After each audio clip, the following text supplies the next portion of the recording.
Writers ক্রিয়েশনের আমাদের আজকের নিবেদন লেখক হিমাদ্রি কিশোর দাশগুপ্তের লেখা কালপ্যাঁচার ডাক। হিমাদ্রি কিশোর দাশগুপ্তের জন্ম ইংরেজি 17 মে 1973 সালে উত্তর চব্বিশ পরগনার কাঁচরাপাড়ায়। তিনি তার ছাত্রজীবন শেষ করেন কলকাতা বিশ্ববিদ্যালয় থেকে। এখন তিনি সমস্ত কিশোর পত্রিকার নিয়মিত লেখক। ওনার লেখা কিছু অতুলনীয় গল্পের মধ্যে কর্ণসুবর্ণর কুড়ি, মানুষ কুমির এবং বন্দর সুন্দরী ইত্যাদি গল্পগুলি প্রশংসিত ও লোকপ্রিয়।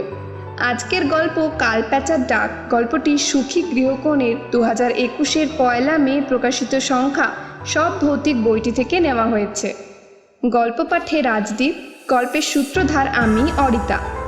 চিন্ময়ীর চরিত্রে তমাল, গল্পের শুরু ও শেষে স্ক্রিপ্ট এবং পরিতোষের চরিত্রে সৌম্য, মেলার দোকানদারের চরিত্রে গৌরব, সুবল সূত্রধারের চরিত্রে রাজস্বী, গৃহকর্ত্রীর চরিত্রে পারমিতা, রিক্সা চালকের চরিত্রে রোহান, গল্পের শেষ অংশের কথক রিমা, ডিরেকশন, এডিটিং এবং কার ড্রাইভারের চরিত্রে অনির্বাণ। শুরু হচ্ছে আমাদের আজকের গল্প কালপ্যাঁচার ডাক।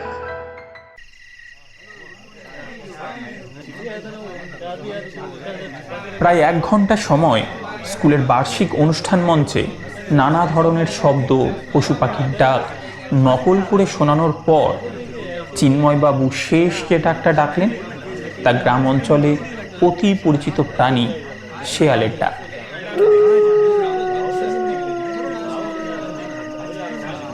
এবং এই হুক্কা হুয়া ডাক এত নিখুঁত হলো যে তার এই ডাকের পর মুহূর্তেই স্কুলবাড়ির পিছনের জঙ্গল থেকে দিনের আলো থাকা সত্ত্বেও সত্যিকারের শিয়ালের দল প্রত্যুত্তর দিল।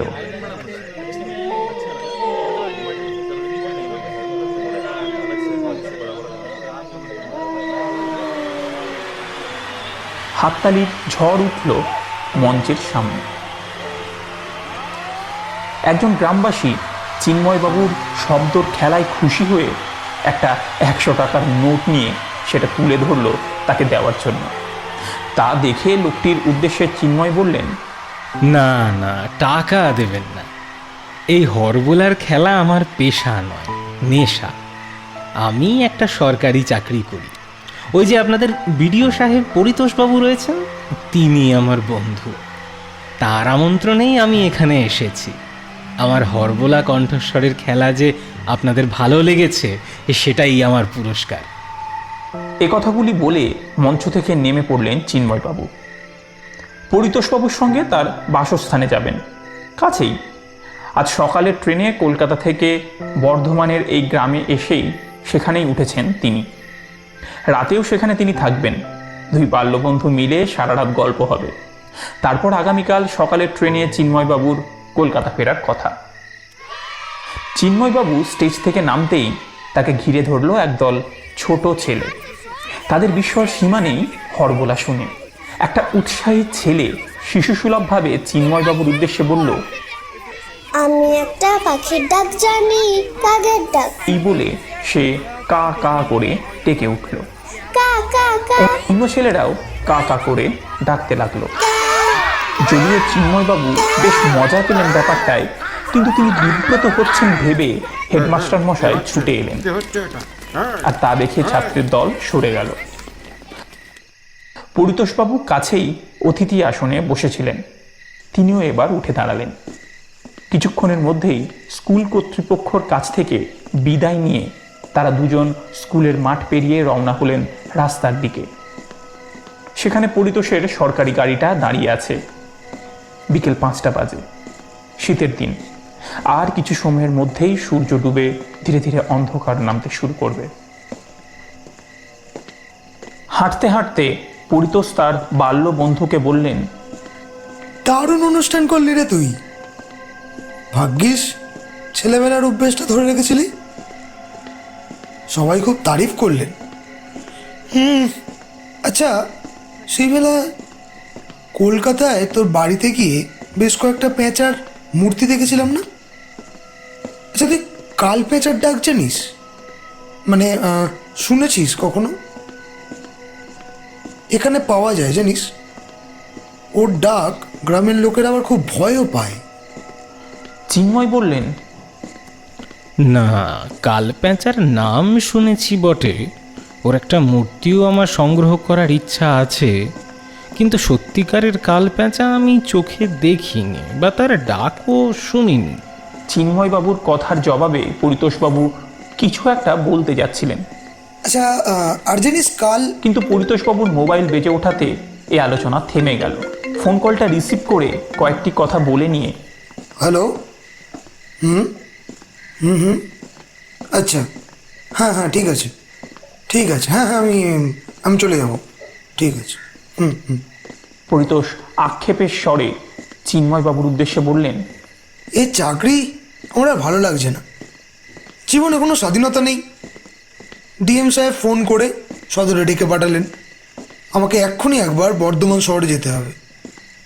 ফিরতে ফিরতে হয়তো রাত 12টা বেজে যাবে। হ্যাঁ, আমাকে ক্ষমা কর ভাই, ভেবেছিলাম সন্ধ্যে থেকে গল্প করতে বসবো, তার হলো না। চিন্ময়বাবু বন্ধুর কথা শুনে আপসেট হলেও একজন সরকারি কর্মচারী হিসাবে তিনি জানেন যে পরিতোষদের প্রশাসনিক চাকরিটা এমনই, যখন তখন ওপর মহল থেকে ডাক আসে। তাই তিনি বন্ধুর উদ্দেশ্যে বললেন, না না, ক্ষমার কথা কেন বলছিস? এমন তো হতেই পারে। তুই শুধু আমাকে সাজেশন দে সন্ধেটা কিভাবে কাটানো যেতে পারে। পরিতোষ একটু ভেবে নিয়ে সামনে রাস্তার একদিক দেখিয়ে চিন্ময়বাবুকে বললেন, আজ তো পূর্ণিমা, এই রাস্তার শেষ মাথায় প্রতি পূর্ণিমাতে একটা মেলা বা হাট বসে, গ্রামীণ মেলা। দুপুর থেকে শুরু করে রাত 8টা পর্যন্ত চলে।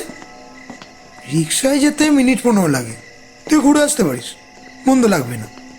আর মেলাতে যেতে না চাইলে আমার বাড়ি ফিরে টেলিভিশন দেখতে পারিস, কিংবা বই পড়তে পারিস।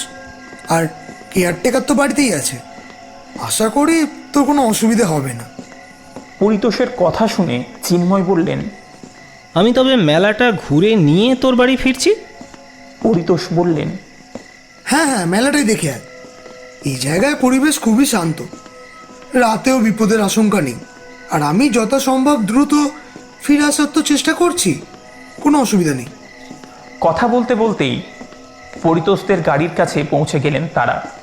চিন্ময়বাবুর কাছ থেকে বিদায় নিয়ে পরিতোষ নিজের গাড়ি নিয়ে রওনা হয়ে গেল জেলা সদরের দিকে।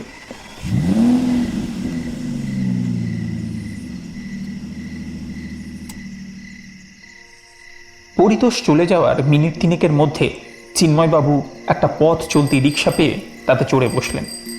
সূর্য ঢলার সঙ্গে সঙ্গেই ঠান্ডা নামতে শুরু করেছে।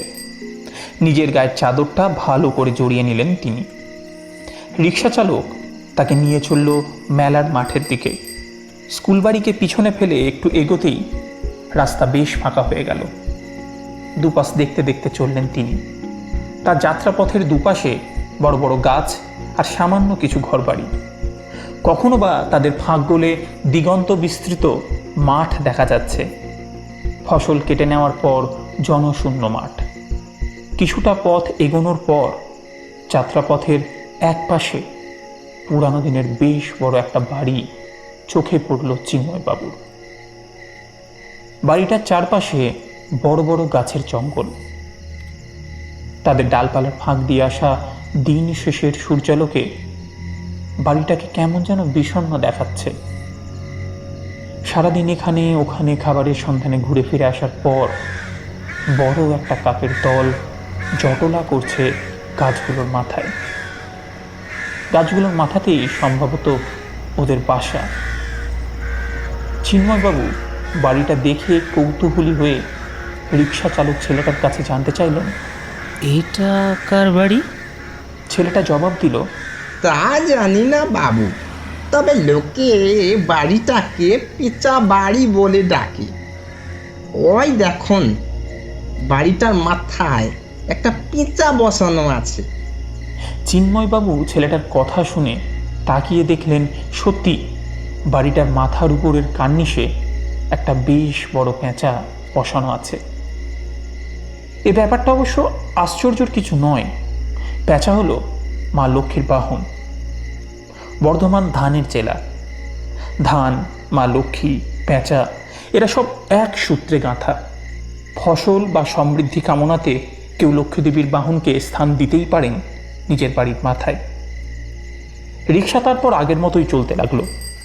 কিছুটা সময়ের মধ্যেই রাস্তার লোকজনের সংখ্যাও বাড়তে লাগলো। চিন্ময়বাবুর কানে আসতে লাগলো মেলার হৈ হট্টগোলের শব্দ। রিক্সা থেকে চিন্ময়বাবু যখন মেলার মাঠে নামলেন, ঠিক তখনই সম্ভবত সূর্য ডুবল। একসঙ্গে অনেকগুলো জেনারেটর ঘট ঘট শব্দ করে চলতে শুরু করলো, আর সঙ্গে চট অথবা প্লাস্টিকের ত্রিপল দিয়ে তৈরি মেলার অস্থায়ী দোকানগুলিতে আলো জ্বলে উঠতে লাগলো। বিশাল একটা মাঠ, তার মধ্যে বড় বড় গাছও আছে, আর তার মধ্যেই মেলাটা বসেছে।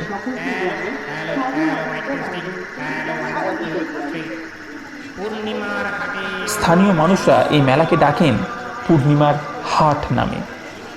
এই কথাটা মাইকে মেলার ঘোষকদের কথায় জানতে পারলেন চিন্ময়বাবু। ভরা সন্ধ্যায় জমজমাট পূর্ণিমার হাটে প্রবেশ করলেন তিনি। ব্যস্ত দোকান চারপাশে, মাটির হাঁড়ি কড়াই থেকে শুরু করে সস্তার নিত্য প্রয়োজনীয় জিনিসের দোকান, জামা কাপড় থেকে শাকসবজি, ধানের বস্তা, এমনকি ছাগল, হাঁস, মুরগিও বিক্রি হচ্ছে মেলাতে। আর আছে অগন্তি খাবারের দোকান, গরম জিলিপি, সিঙ্গারা বিক্রি হচ্ছে সেসব দোকানে। এক ঠোঙা জিলিপি কিনে খেতে খেতে দোকানগুলিতে ঘুরে বেড়াতে লাগলেন তিনি। সময় এগিয়ে চলল, অন্ধকার নামলো মাঠের বাইরে। বিরাট মাঠে অনেকক্ষণ ধরে ঘুরে বেড়ালেও তার কেনার মতো তেমন কিছুই পেলেন না তিনি। মাঠের মধ্যে এক জায়গায় মাদারি খেলা দেখাচ্ছে। বাঁশের মাথায় দড়ির ওপর দিয়ে হাঁটা ছোটখাটো ভোজবাজির খেলা, সেসব দেখতে লাগলেন চিন্ময়বাবু। প্রায় ঘণ্টাখানেক সে খেলা দেখলেন তিনি। খেলা দেখা যখন শেষ হলো, তখন চিন্ময়বাবু খেয়াল করলেন ভিড় যেন এবার পাতলা হতে শুরু করেছে। রিস্টওয়াচের দিকে তাকিয়ে চিন্ময়বাবু বেশ অবাকই হলেন। মেলায় ঘুরতে ঘুরতে আর মাদারির খেলা দেখতে দেখতে কখন যেন ঘন্টা 2-2.5 সময় কেটে গিয়েছে। অবশ্য চিন্ময়বাবুর ফেরার তারা তেমন কিছু নেই। পরিতোষ রাত 12টার আগে ফিরবে না। চিন্ময়বাবু যদি পায়ে হেঁটেও ফেরেন, তবে এ জায়গা থেকে পরিতোষবাবুর বাড়ি পৌঁছাতে তার আধ ঘন্টা সময় লাগবে। তবে মেলা ভাঙার আগে বাকি দোকানগুলো একবার দেখে নেওয়ার জন্য হাঁটতে লাগলেন তিনি। একসময় তিনি মেলার শেষ প্রান্তে পৌঁছে গেলেন। এ জায়গাতে ভিড় বেশি নেই, তারপর আবার মেলা তখন ভাঙতে শুরু করেছে। এক জায়গায় একটা লোক খরগোশ, গিনিপিগ, সাদা ইঁদুর এসব বিক্রি করছে। সে দোকানটা দেখার পর ফেরার জন্য পা বাড়াতে গিয়েও কিছুটা তফাতে একটা বড় গাছের নিচে মাটিতে বসা দোকানের দিকে হঠাৎই তার চোখ আটকে গেল।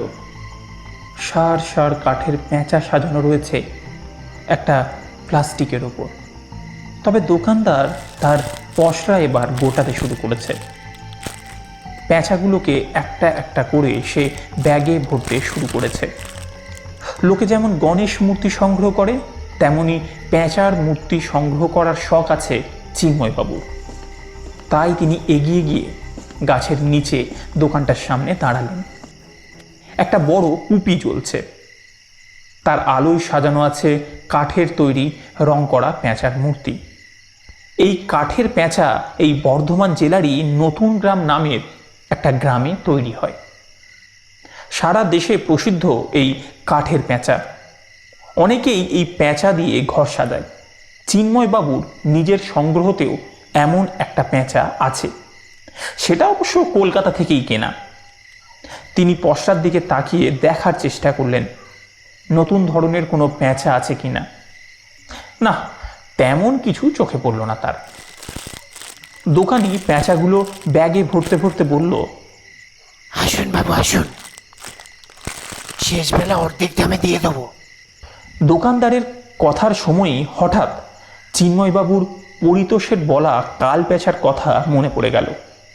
তিনি লোকটাকে বললেন, তোমাদের এখানে নাকি কাল পেঁচা পাওয়া যায়, তা কাল পেঁচার মূর্তি আছে তোমার কাছে?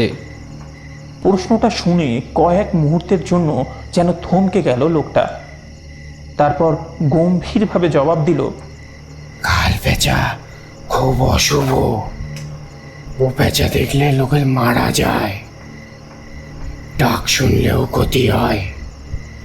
কাল পেঁচার মূর্তি কেউ বানায় না। লোকটা হয়তো এরপর ভাবলো এই বাবু মশকরা করছে তার সঙ্গে।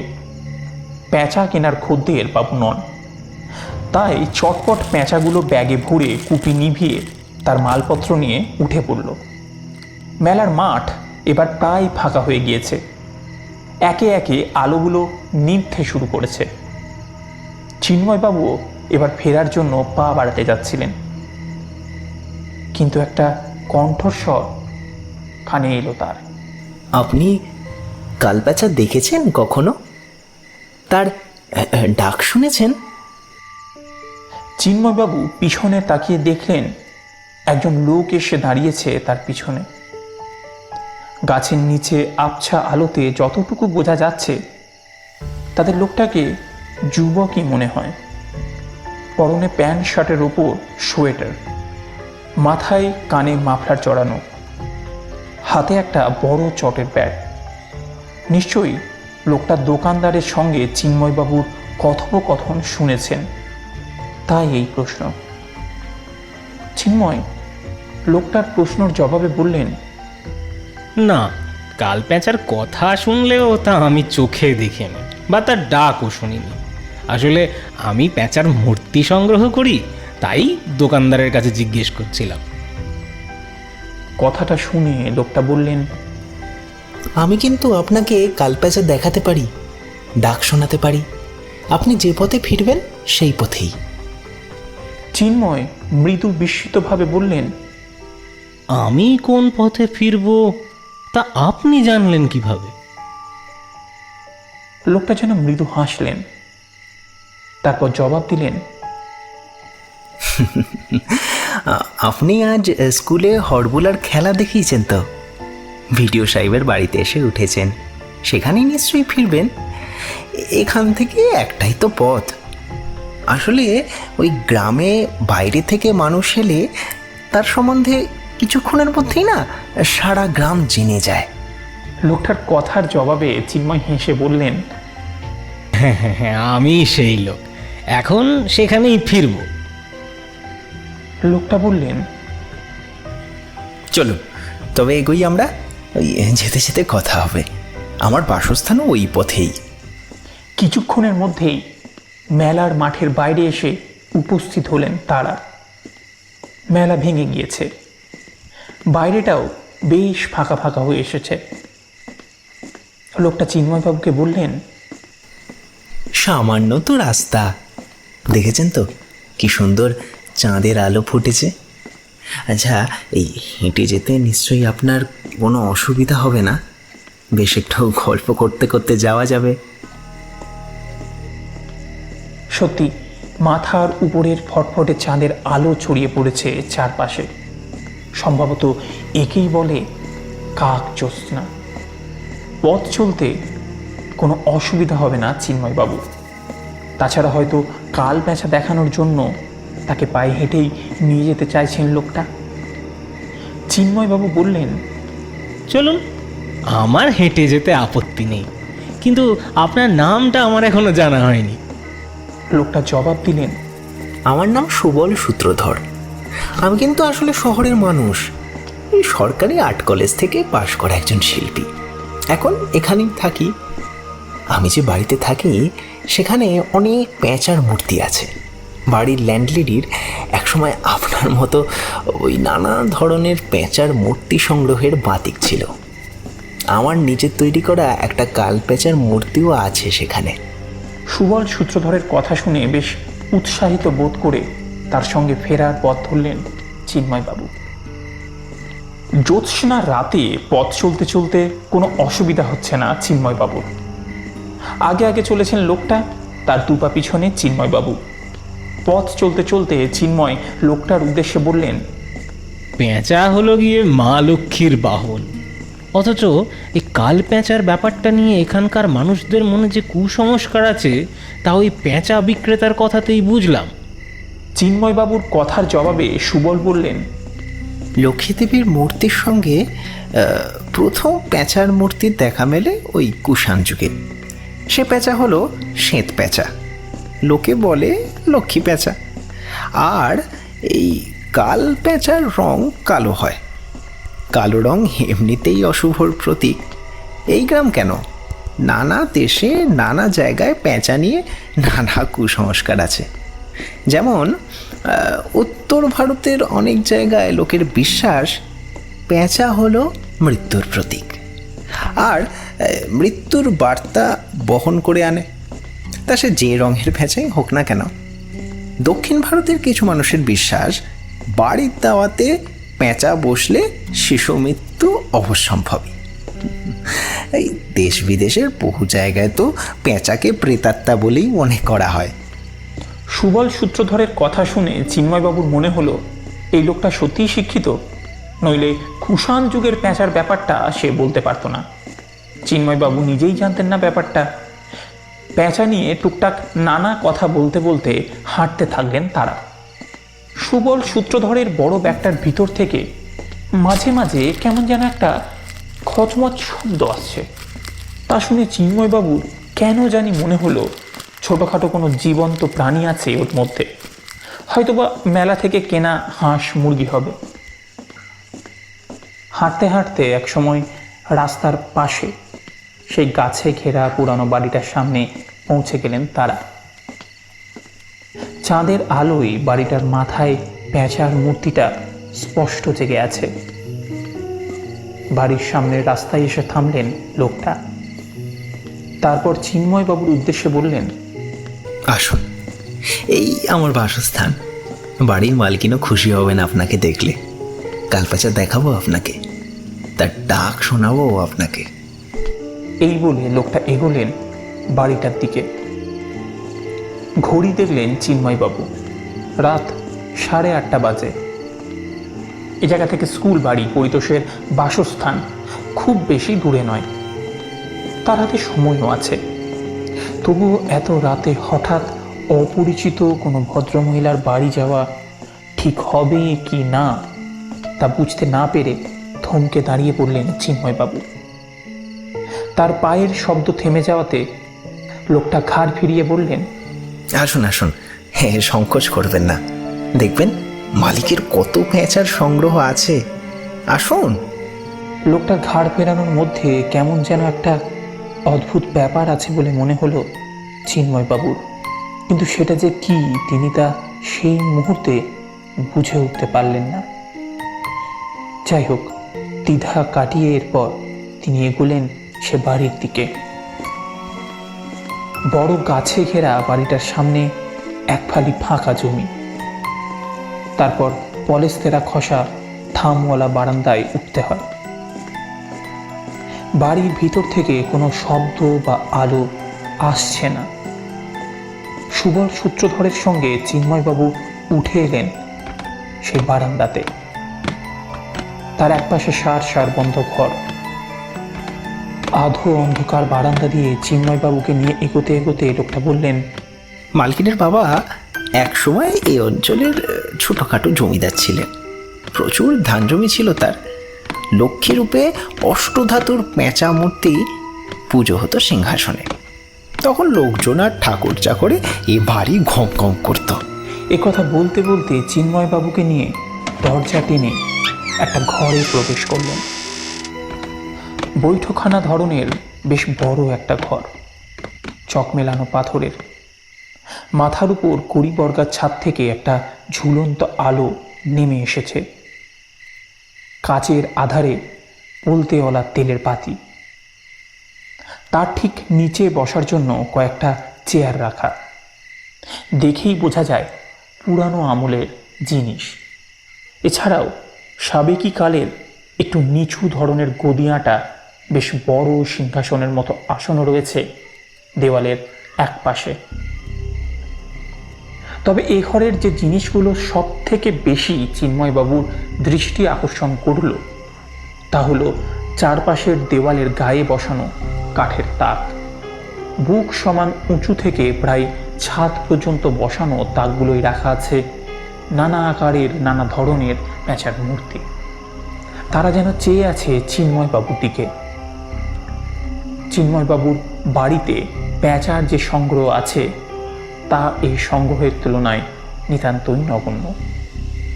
সুবল সূত্রধর চিন্ময়বাবুকে বললেন, এসব নানা জায়গা থেকে আমার মালকিন সংগ্রহ করে এনেছিলেন। চিন্ময়বাবু বললেন, এ তো দেখছি অবিশ্বাস্য সংগ্রহ। এমন সংগ্রহ আমি আগে কখনো দেখিনি। সুবল সূত্রধরের সঙ্গে তিনি এগিয়ে গেলেন দেওয়ালের কাছে। সুবল তাকে বললেন, এই দেওয়ালের সব প্যাঁচা এই বাংলার, আর ওইদিকে এই অন্য পাশের দেওয়ালে অন্য নানা জায়গার প্যাঁচা। লোকটা প্রথমে যে দেওয়ালের প্যাঁচাগুলো দেখাতে লাগলেন, বর্ধমানের কাঠের প্যাঁচা তো আছেই, তার সঙ্গে আছে বীরভূমের সিউড়ির গালার প্যাঁচা, বাঁকুড়ার ডোকরা প্যাঁচা, মুর্শিদাবাদের শোলার প্যাঁচা, কৃষ্ণনগরের মাটির, মেদিনীপুরের মোষের শিঙের, ঝাড়গ্রামের রেশমের, অযোধ্যা পাহাড়ের পাথরের নানা ধরনের প্যাঁচা। প্রথম দেওয়ালটা দেখা শেষ হওয়ার পর যে পাশের দেওয়ালের গায়ে সিংহাসনটা রাখা আছে সেদিকের দেওয়ালের র্যাকগুলো দেখতে লাগলেন চিন্ময়বাবু। সে র্যাকের প্যাঁচাগুলো তাকে চিনিয়ে দিতে লাগলো লোকটা। এর কোনোটা নেপালের, কোনোটা বা বার্মার, কোনোটা বা থাইল্যান্ডের, সুদূর আফ্রিকা থেকে আনানো একটা প্যাঁচা দেখে হতভম্ব হয়ে গেলেন তিনি। একসময় তিনি লোকটাকে বললেন, অবিশ্বাস্য সংগ্রহ আপনার মালকিনের, কিন্তু কাল প্যাঁচা কোথায়? প্রশ্ন শুনে সুবল সূত্রধর নামের লোকটা বললেন, এই আপনি এ ঘরে একটু অপেক্ষা করুন, আমি সেটা এ ঘরে নিয়ে আসছি। হ্যাঁ, সেই সিংহাসনটা যেখানে আছে তার কিছুটা তফাতেই দেওয়ালের গায়ে একটা দরজা আছে। লোকটা তার হাতের ব্যাগটা প্রথমে ঘরের মেঝেতে নামিয়ে রাখল, তারপর চিন্ময়বাবুকে সে ঘরে একলা রেখে অন্তর্নিহিত হলেন সেই দরজা দিয়ে। চিন্ময়বাবু সে ঘরে ঘুরে ঘুরে দেওয়ালের গায়ে রাখা প্যাঁচার মূর্তিগুলো দেখতে লাগলেন। কিছু সময়ের মধ্যেই সে ঘরে প্রবেশ করলেন সুবল। তিনি দু হাতে জাপটে ধরে এনেছেন একটা বেশ বড় প্যাঁচার মূর্তি। ঘরে ঢুকে তিনি সাবধানে মূর্তিটাকে সেই সিংহাসনের পাশে নামিয়ে রেখে বললেন, এই হলো আমার তৈরি কাল প্যাঁচা। চিন্ময়বাবু গিয়ে দাঁড়ালেন সেই মূর্তির সামনে। কাঠের তৈরি কালো রঙের প্যাঁচার মূর্তিটার উচ্চতা 3.5 ফুট হবে। মূর্তিটা প্রস্থের দিকে যেন একটু বেশি ছড়ানো, কাতকড়া পিপের মতো। প্যাঁচাটার ঠোঁট আরও ধারালো, নখরযুক্ত পা দুটো অত্যন্ত বলিষ্ঠ সাধারণ প্যাঁচাদের থেকে। তার কাঠের শরীরে বাটালি দিয়ে যে পালকগুলো আঁকা রয়েছে তাও যেন কেমন শক্ত রুক্ষ ধরনের। লক্ষ্মী পেঁচার মতো কোনো শান্ত স্নিগ্ধ লালিমা নেই সেই মূর্তিতে, বরং যেন একটু ভীতির সঞ্চার হয় ও মূর্তি দেখলে। ওই বাঁকানো ঠোঁট, পায়ের নখগুলো জীবন্ত হয়ে উঠলে তা যে কোনো মানুষকে ছিঁড়ে ফেলতে পারে। তবে মূর্তিটার চোখের জায়গা দুটো শূন্য। মুখোশের যেমন ছিদ্র থাকে তেমনই দুটো ছিদ্র রয়েছে প্যাঁচার চোখ দুটোতে। চিন্ময়বাবু বেশ কিছুক্ষণ মূর্তিটার দিকে তাকিয়ে থাকার পর মন্তব্য করলেন, প্যাঁচার মূর্তিটা সুন্দর, তবে ভয়ঙ্কর। সুবল সূত্রধর মন্তব্য করলেন, এই বাড়িতে এই মূর্তিটা বানানোর জন্যই মালকিন আমাকে এনেছিলেন। তবে এই মূর্তি কিন্তু প্যাঁচার নয়, পেচকির, অর্থাৎ স্ত্রী প্যাঁচা। আপনি নিশ্চয়ই জানেন যে স্ত্রী প্যাঁচা পুরুষ প্যাঁচার থেকে আকারে বড় হয়। চিন্ময়বাবু বললেন, হ্যাঁ, তা শুনেছি, তবে এত বড় আর ভয়ঙ্কর পেঁচার মূর্তি আর আমি দেখিনি। সুবল সূত্রধর হেসে বললেন, এরপর আপনি কাল পেঁচার ডাকও শুনতে পাবেন। আর সামান্য একটু সময় অপেক্ষা করুন। চিন্ময়বাবু জানতে চাইলেন, হ্যাঁ, বলছি আপনার গৃহকর্ত্রী কোথায়? সুবল সূত্রধর হেসে বললেন, তিনিও কিছু সময়ের মধ্যেই এসে পড়বেন। আপনি চেয়ারে বসে একটু অপেক্ষা করুন। আবারও ঘড়ি দেখলেন চিন্ময়বাবু। এবার রাত 9টা বাজে। তবে তিনি যখন এখানে এসেই পড়েছেন, তখন আর একটু সময় থেকে গৃহকর্ত্রীর সঙ্গে সাক্ষাৎ করে আর কাল পেঁচার ডাক শুনে ফিরবেন বলে মনস্থির করলেন। চিন্ময়বাবু ঘরের মাঝে রাখা একটা চেয়ারে বসলেন। তার কিছুটা তফাতে একটা চেয়ারে বসল সুবল।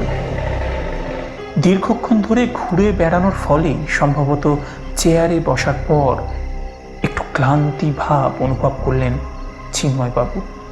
তিনি অপেক্ষা করতে লাগলেন মালকিনের আগমন আর কাল পেঁচার ডাক শুনে ফেরার জন্য।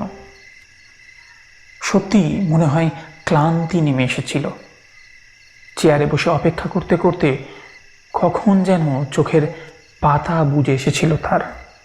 কিন্তু হঠাৎ একটা অদ্ভুত তীক্ষ্ণ শব্দ শুনলেন তিনি। শব্দটা শুনে চমকে উঠে চোখ মেললেন তিনি। সঙ্গে সঙ্গে ঘরের মধ্যে আবারও সেই শব্দটা হলো।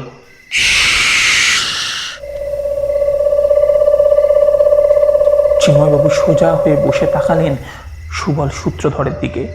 লোকটা উঠে দাঁড়িয়েছেন। চিন্ময়বাবু তার দিকে তাকাতেই তিনি হেসে বললেন, এই হলো কাল পেঁচার ডাক। আর ওই যে আমার গৃহকর্ত্রীও এসে গিয়েছেন। এই কথা বলে তিনি আঙুল নির্দেশ করলেন ঘরের এক পাশে কাল পেঁচার মূর্তিটার পাশে রাখা সেই সিংহাসনের দিকে।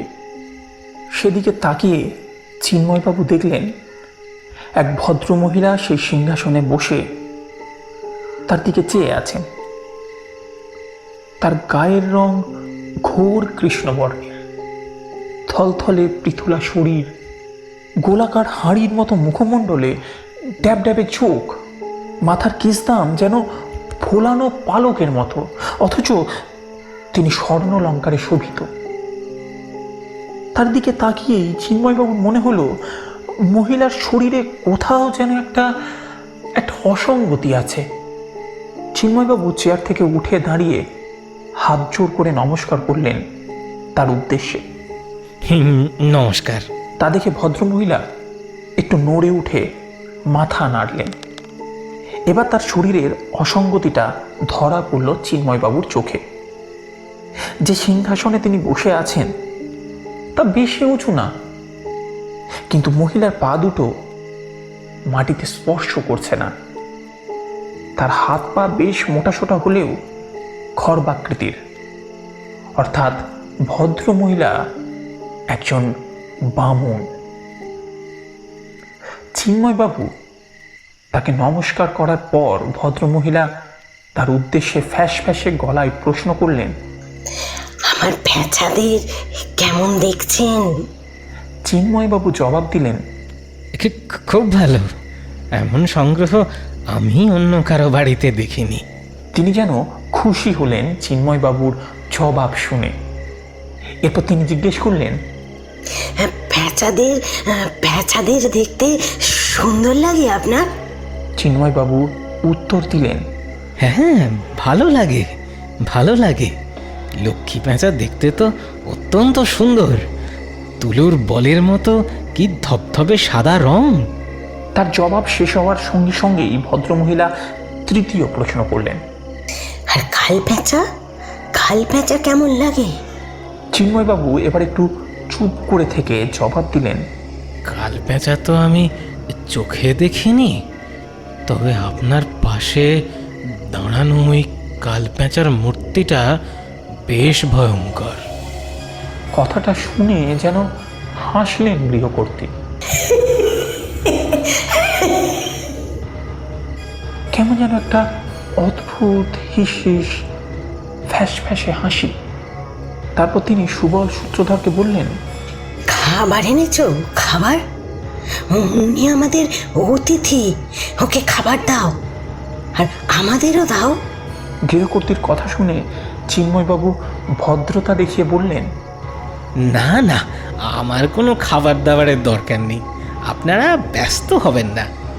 কিন্তু ভদ্রমহিলার কথা শোনার পর সুবল সূত্রধর এগিয়ে গেলেন সিংহাসনের কাছে। সেখানে তার থলে বা ব্যাগটা রাখা ছিল, যেটা তিনি মেলা থেকে সঙ্গে করে এনেছেন। লোকটা ব্যাগ থেকে বার করলেন একটা খাঁচা। তার মধ্যে কাদাকাদি করে আটকানো আছে বেশ কিছু সাদা ইঁদুর।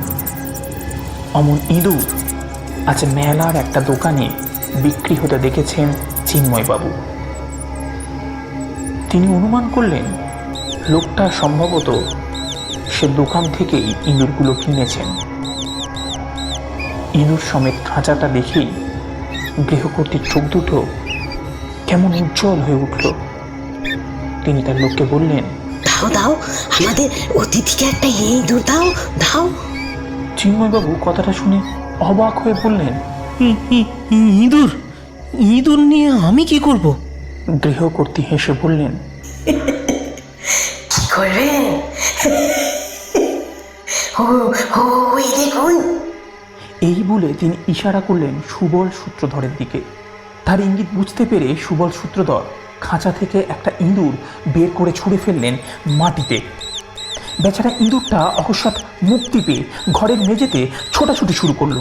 আর তারপরই চিন্ময়বাবুর মাথার উপরে একটা বাতাসের ঝাপটা অনুভব করলেন। একটা পেঁচা নেমে এলো মাটিতে।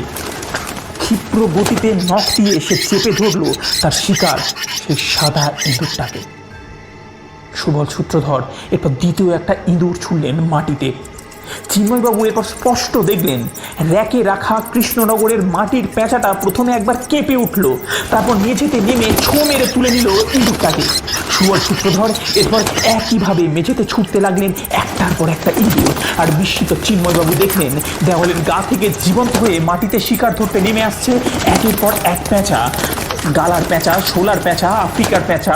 নিরীহ ইঁদুরগুলোকে ছিন্ন ভিন্ন করে মুখে পুড়ছে তারা। আর সেই দৃশ্য যেন মহা আনন্দের চারপাশে ঘাড় ঘুরিয়ে নিষ্ঠুর আনন্দে প্রত্যক্ষ করছে সিংহাসনে বসা গৃহকর্ত্রী আর সুবল সূত্রধর। তাদের দুজনের ঘাড় ফেরানো দেখে এবার আরও একটা অদ্ভুত ব্যাপার খেয়াল করলেন চিন্ময়বাবু।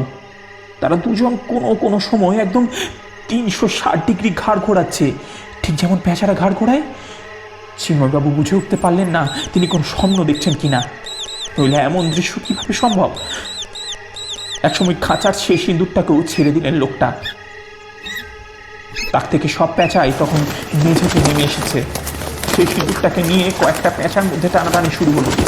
এতগুলো পেঁচার তুলনায় ইঁদুরের সংখ্যা নগণ্যই ছিল। গৃহকর্ত্রী এবার তা দেখে বলে উঠলেন, সব ইঁদুর তো শেষ হয়ে গেল, কিন্তু ওদের তো খিদে মিটল না, আর আমি বা কি খাবো? সুবল সূত্রধর খাঁচাটা মাটিতে নামিয়ে 90 ডিগ্রি ঘাড় ফিরিয়ে এবার তাকালেন চিন্ময়বাবুর দিকে। তারপর তার মালকিনের উদ্দেশ্যে বললেন, খাবার খাওয়া খাবার তো আমাদের সামনেই দাঁড়িয়ে, হ্যাঁ, এত বড় একটা ইঁদুর আমাদের সবারই খিদে মেটাতে পারবে। ইঁদুর কাকে বলছে লোকটা? ঘুমিয়ে কোনো দুঃস্বপ্ন দেখছেন কিনা তা বোঝার জন্য চাদরের খুঁট দিয়ে চোখ মুছতে মুছতে সামনে তাকিয়ে সুবল সূত্রধরকে কিছু একটা বলতে যাচ্ছিলেন, কিন্তু সুবল সূত্রধর কই? তার জায়গায় বসে আছে একটা পেঁচা। অন্য পেঁচাগুলো ঘরের নানা প্রান্ত থেকে ঘাড় ফিরিয়ে চিন্ময়বাবুর দিকে তাকিয়ে যেন কোনো সংকেতের জন্য প্রতীক্ষা করছে তারা। আর এরপরই ঘর কাঁপিয়ে একটা তীব্র শব্দ হলো।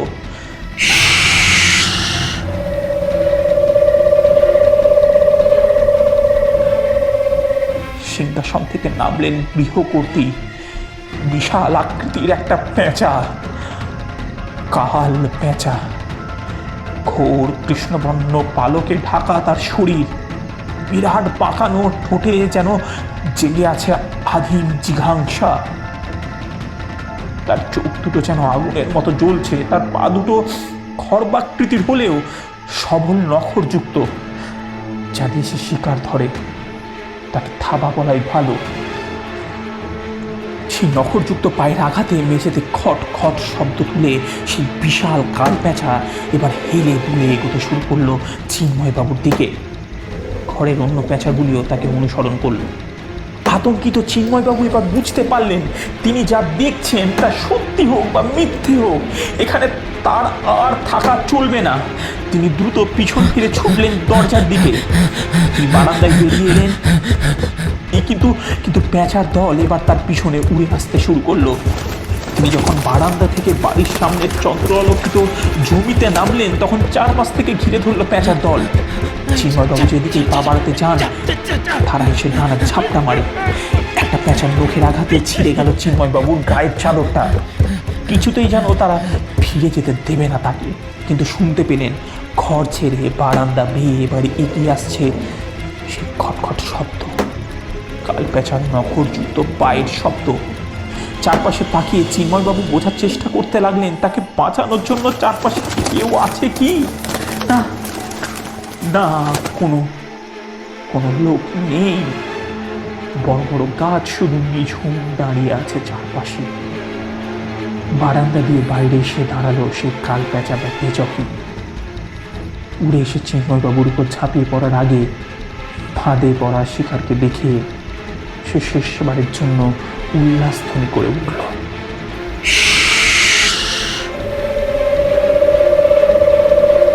ঠিক সেই মুহূর্তে গাছগুলির দিকে তাকিয়ে বাঁচার জন্য একটা বুদ্ধি খেলে গেল চিন্ময়বাবুর মাথায়।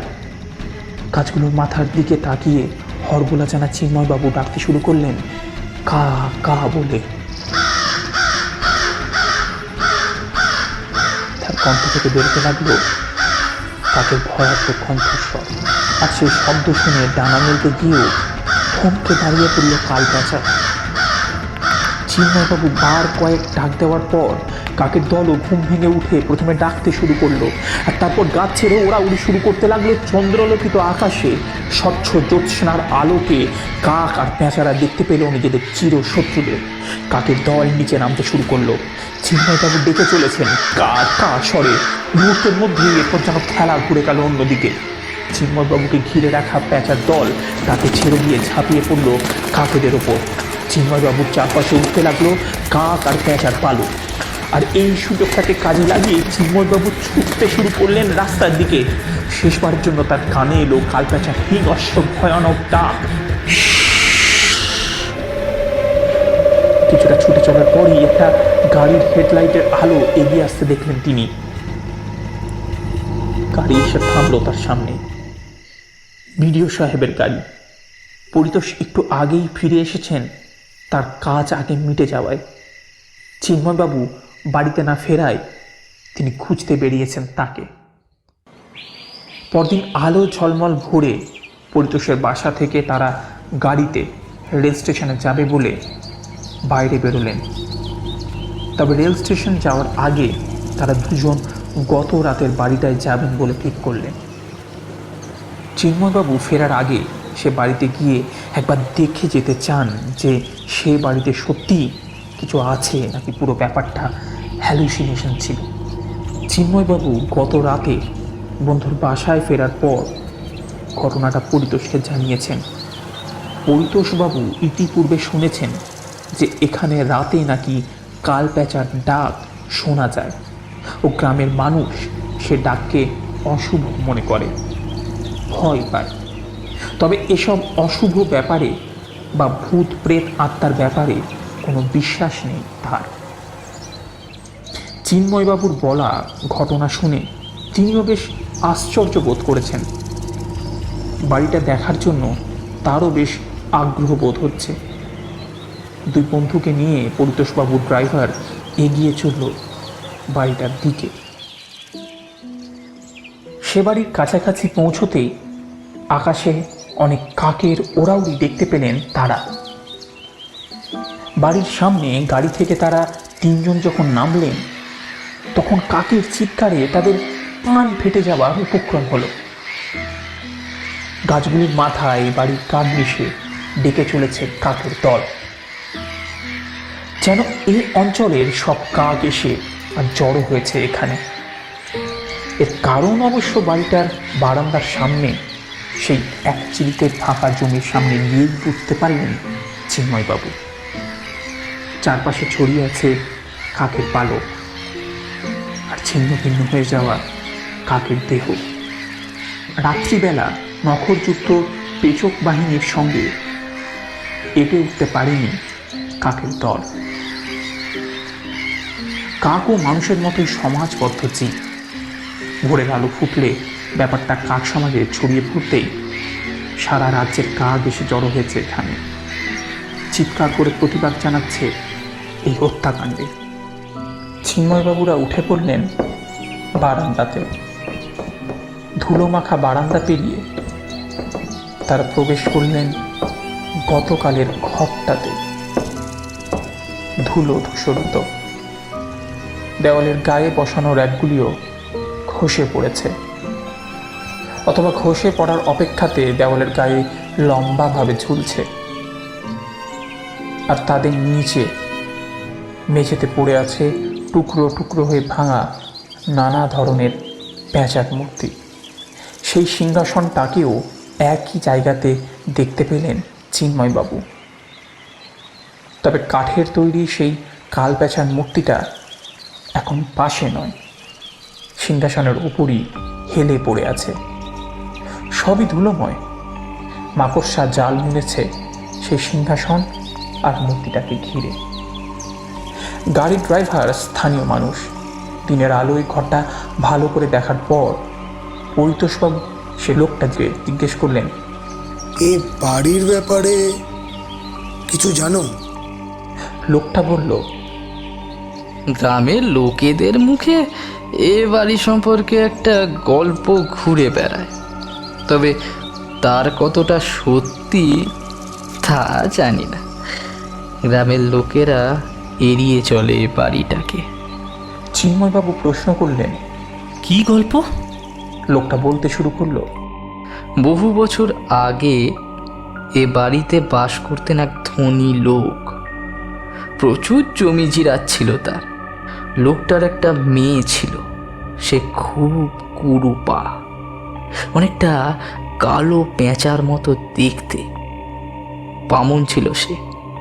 তার ছিল পেঁচার মূর্তি জমানোর শখ। বাবা মারা যাবার পর এ বাড়িতে একাই থাকতো সে। মেয়েটার সঙ্গে গ্রামবাসীরা তেমন মিশত না, হয়তো মাঝবয়সী মেয়েটার কুরূপের জন্যই। তাছাড়া পেঁচা নিয়ে নানা কুসংস্কার আছে গ্রামের মানুষের মধ্যে। এ বাড়ি ভর্তি ছিল পেঁচার মূর্তিতে। একদিন একটা লোক এসে উপস্থিত হলো এ বাড়িতে। শোনা যায় মেয়েটা নাকি এ বাড়িতে তাকে ডেকে এনেছিল কাল পেঁচার মূর্তি বানাবার জন্য। যাই হোক, সে লোক এ বাড়িতে আসার কিছুদিনের মধ্যেই এ বাড়ি থেকে উদ্ধার হয় লোকটার মৃতদেহ। এ বাড়িতে একটা দামি অষ্টধাতুর পেঁচার মূর্তি ছিল। কেউ কেউ মনে করে ওই অষ্টধাতুর পেঁচার মূর্তির লোভেই কেউ বা কারা মেয়েটাকে আর লোকটাকে খুন করে যায়। তবে সেই মেয়েটার দেহ কিন্তু এ বাড়িতে পাওয়া যায়নি। হয়তো তার মৃতদেহ লোপাট করে ফেলেছিল খুনির দল। আবার কেউ কেউ বলে ওই মেয়েটাই নাকি কাল পেঁচা হয়ে গিয়েছে, অথবা সে নিজেই কাল পেঁচা ছিল। তার মূর্তি বানানোর পর সে নিজেই নাকি খুন করে মূর্তি তৈরি করার লোকটাকে। তার মৃতদেহের গায়ে যে ক্ষত চিহ্নগুলি ছিল তা নাকি আসলে কাল পেঁচার ঠোঁট আর নখের আঘাত। এ বাড়ি থেকে রাতে নাকি এক অদ্ভুত ডাক শোনা যায়। লোকে বলে কাল পেঁচার ডাক। ও ডাক শুনলে নাকি লোকের ক্ষতি হয়। একটানা কথা বলে থামল লোকটা। পরিতোষবাবু তাকে বললেন, হ্যাঁ, আমি শুনেছি এই গ্রামে কাল পেঁচার ডাক শোনা যায়। লোকে সেটাকে ভয়ও পায়। আমার এই বন্ধুকে আমি সে কথা বলেছিলাম। ড্রাইভার লোকটা যা বলল তার সঙ্গে গত রাতে শোনা ও দেখার মধ্যে অনেকটাই যোগসূত্র খুঁজে পেলেন চিন্ময়বাবু। ঘর ছেড়ে বেরোনোর আগে সেই কালপ্যাঁচার মূর্তিটাকে শেষ একবার ভালো করে দেখার জন্য সেই সিংহাসনের দিকে এগুতে লাগলেন চিন্ময়বাবু। কাল রাতে যাই ঘটুক না কেন, দিনের আলোতে আর ভয় লাগলো না তার। বন্ধু পরিতোষকে সঙ্গে নিয়ে তিনি গিয়ে দাঁড়ালেন মূর্তিটার সামনে। সিংহাসনের উপর কাত হয়ে যেন বসে আছে ধুলো মাখা ভয়ঙ্কর মূর্তিটা। এরপর হঠাৎই যেন মূর্তির ভিতর থেকে কিসের একটা শব্দ শুনতে পেলেন তারা, একটা খচমচ শব্দ। চিন্ময়বাবু সাহসে ভর করে মাটিতে পড়ে থাকা একটা আসবাব ভাঙা কাঠের টুকরো তুলে নিয়ে একটু জোরে আঘাত করলেন মূর্তিটার গায়ে। সেই আঘাতে পচে যাওয়া পুরানো কাঠের মূর্তিটা লম্বালম্বি ভেঙে গেল। আর চিন্ময়বাবুদের চমকে দিয়ে সেই ফাঁপা কাঠের মূর্তির ভিতর থেকে বাইরে বেরিয়ে মেঝেতে লাফিয়ে নামলো কালো রঙের একটা পেঁচা। চিন্ময়বাবু গত রাতে দেখা পেঁচাটার মতো বিশাল না হলেও এ পেঁচার আকারও কম নয়। এত বড় জীবন্ত পেঁচা এর আগে তারা কেউই দেখেনি। ঘরের মেঝেতে বসে পেঁচাটা চারদিকে ঘাড় ফিরিয়ে দেখার চেষ্টা করতে লাগলো। দিনের আলোতে পেঁচা তেমন চোখে দেখে না। চিন্ময়বাবুর মনে হলো এই পেঁচাটাও যেন এখন ভালো দেখতে পাচ্ছে না। পেঁচাটার দিকে তাকিয়ে পরিতোষবাবু বন্ধুকে প্রশ্ন করলেন, আচ্ছা, তুই কাল রাতে এই পেঁচাটা কি দেখিসনি তো? কাছ থেকে মানুষের কণ্ঠস্বর শুনতে পাওয়ায় এবার ভয় পেয়ে গেল পেঁচাটা। চিন্ময়বাবু কিছু জবাব দেওয়ার আগেই পেঁচাটা অন্ধর মতো উড়তে শুরু করলো। তারপর এই দেওয়াল ও দেওয়ালে ধাক্কা খেতে খেতে হঠাৎই দরজা দিয়ে ঘরের বাইরে বেরিয়ে গেল। আর এরপরই চিন্ময়বাবুদের কানে বাইরে থেকে ভেসে এলো কাকেদের সম্মিলিত চিৎকার। তারা তিনজনও সে ঘর ছেড়ে বাইরে বেরিয়ে এলেন। বাইরের বারান্দা দিয়ে একটু এগোতেই তারা দেখলেন সামনের সেই এক চিলতে জমিতে দিনের আলোতে সেই অন্ধ পেঁচাটার উপর ঝাঁপিয়ে পড়েছে অগুন্তি কাকের দল।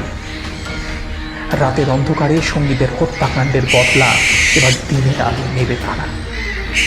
কাকেদের আক্রমণ এড়াতে কোনো রকমে সে জায়গায় পাশ কাটিয়ে তারা তিনজন ছুটে গেল গাড়ির দিকে। তারপর সে জায়গা ছেড়ে রওনা হওয়ার আগে কাকের কোলাহল মুখর বাড়িটার দিকে শেষ বাড়ির জন্য পিছন ফিরে তাকালেন চিন্ময়বাবু। আর অমনি তার চোখের সামনে যেন ভেসে উঠল সেই দৃশ্য। সিংহাসন ছেড়ে তার দিকে হেলতে ধুলতে এগিয়ে আসছে সেই কদাকার মহিলা, একটা বিরাট বড় হিংস্র কাল পেঁচা।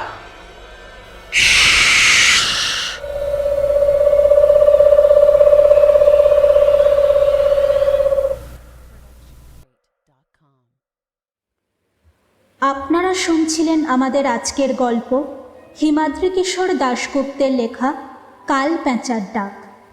গল্পটি ভালো লেগে থাকলে অবশ্যই আপনার বন্ধু পরিবার পরিজনদের সঙ্গে শেয়ার করবেন।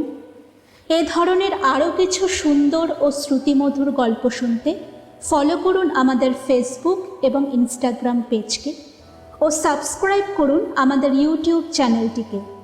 এই করোনার আবহকালে শারীরিক দূরত্ব বজায় রাখুন, মাস্ক ও স্যানিটাইজার ব্যবহার করুন।